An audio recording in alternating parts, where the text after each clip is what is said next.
kai siela palieka kūną, atsiskiria nuo kūno, jos tikslas yra praeiti 3 pasaulius. Tai yra pirmasis žemės matrica, toliau kristalų pasaulis ir šviesos, aukštų vibracijų pasaulis. Bet dažniausiai sielos sustringa žemės matricoje. Labai yra sunku praeiti šį pasaulį, nes nežiūrint, kad siela neturi kūno, tačiau visi prisirišimai lieka. Tai yra labai daug iliuzijos ir dažniausiai siela užstrigusi kankinasi, jinai labai skuba greičiau įsikūnyti, susikurti sekantį gyvenimą. Taip siela neapsivaliusi, ji labai pavargsta, prikaupia daug negatyvios karmos. Kristalų pasaulis nėra galutinis pasaulis, ten taip pat daug iliuzijos, daug grožio, tačiau kristalų pasaulis jau yra toks gana patogus tramplynas sielai pasiekti šviesos pasaulį. Jeigu sielai pavyksta įžengti į aukštų vibracijų šviesos pasaulį, ji gauna visišką išvalymą bet kokios negatyvios karmos, pasikeičia visiškai jos energija ir čia jau siela renkasi pasilikti ar grįžti į žemę, toliau kaupti patirtį. Jeigu jinai pasirenka grįžti į žemę, jinai jau tampa įsikūnijus į žmogaus kūną, jinai tampa tokia šiek tiek kaip kelrodė žvaigždė, nes jau turi didelį potencialą šviesos energijos ir jinai gali jau būti kaip tuo tarsi švyturiu kitiem žmonėm. Todėl labai dažnai tokie žmonės eina tarsi visos žmonijos priekyje, praeina sunkiausius išbandymus, kad papasakoti, padėti kitiems. Aišku, tokia siela įsikūnijus iš šviesos pasaulio, ji taip pat patenka, kaip ir visos sielos, į tą visiškos užmaršties žemės matricą, kur neprisimena nei kas jinai tokia, nei dėl ko atėjo, nei ką jinai sukaupusi. Tačiau jinai jau iš anksto būna susikūrusi tokį budinimo scenarijų, kažkokius sunkius išbandymus, tarkim, kažkokie tai, sakysim, gali būti vaikystė ir tėvų praradimas, ar atėjimas į labai sunkius šeimos santykius, kur visi tie išbandymai, jie tarsi budina, žadina tą potencialą, kurį siela turi. Ir čia mūsų visų žemėje toks pagrindinis tikslas, tai yra išeiti iš prisirišimų. Turto prisirišimų, garbės, kažkokio savininkiškumo, pripažinimo. Tuomet būna daug lengviau praeiti po mirties tą žemės matricą. Ir nuo senų senovės įvairios religijos, mokymai, išminčiai visada mus vedė tuo keliu, kad išeiti nuo prisirišimų. Tai ir Budos pavyzdys, kada jisai tapo pabudusiu, kai sugebėjo visiškai išsilaisvinti nuo visų tų žemiškų noriu. Kristaus pavyzdys, kuris mus mokė besąlyginės meilės. Kiti šventieji, kur kiekvienoje religijoje rasime tą pačią išmintį, tos pačius mokymus, tik šiek tiek kitais vardais. Aš dar vis užduodu savo klausimą, kodėl būtent taip yra žemėje? Ar čia kažkoks tai žaidimas, kada dievam buvo nuobodu ir jie sukūrė kažkokį tai žaidimą pažaisti, slėpynių?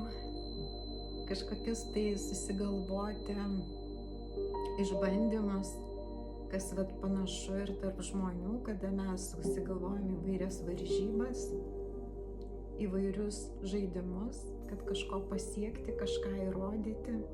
Ar tai kažkoks tai kosminis eksperimentas, kur su laiku jisai nuėjo per toli, tapo nevaldomas, Žemės planeta tarsi tas pūlinys, kuris sklinda po visą kūną, po visą kosmosą, tai gali pakenkti ir kitiems žvaigždynams. Todėl iš įvairių žvaigždynų atkeliauja dvasinės būtybės su savo žiniomis, su savo šviesa, tam, kad išgydyti šį pūlinį. Galbūt taip. Turbūt niekas nežino tos vienintelės tiesos, jau vien todėl, kad yra labai daug iliuzijos sluoksnių.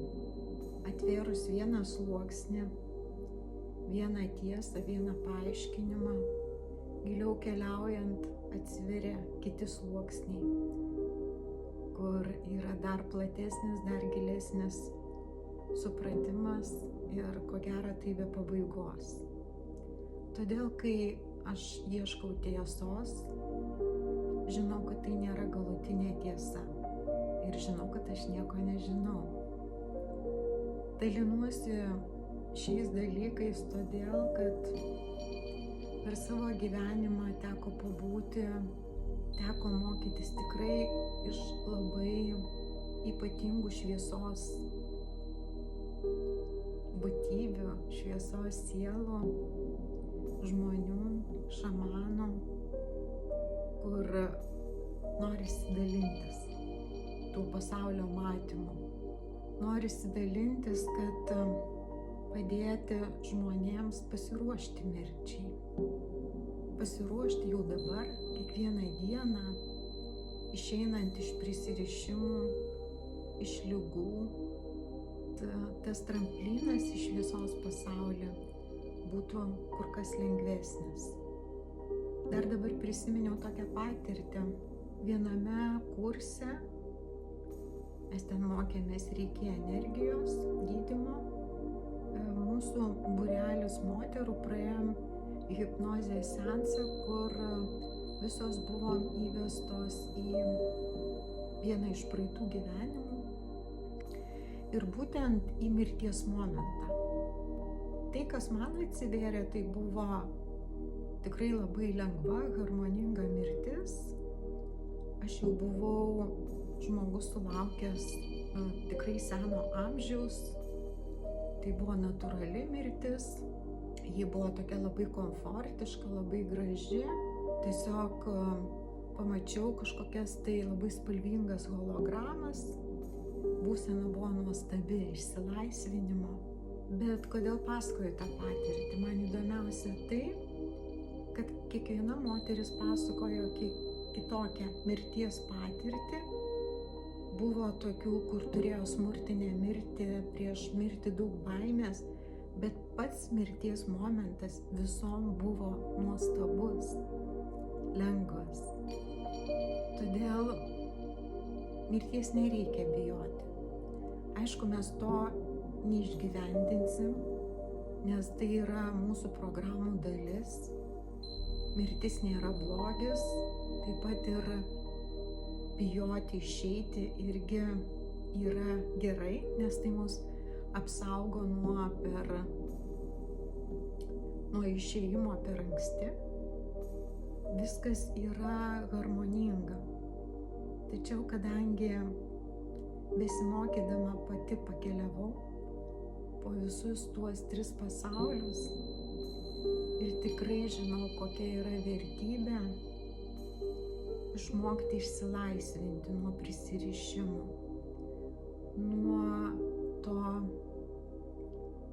kada tu kaip zuikis leki paskui ant tavęs pakabintą morką, kuri niekada yra nepasiekiama, nes morka kartu juda su tavimi, arba arba kažkoks tai miražas, tai lygiai taip pat yra su mūsų norais, kada mes vos tik gavę kažkokį rezultatą, tai ko norėjom, mes nenustojam norėti. Tie prisirišimai prie komfortiško gyvenimo, jie mus pririša prie žemės matricos, neleidžia išeiti ten, kur siela norėtų, neleidžia pakilti.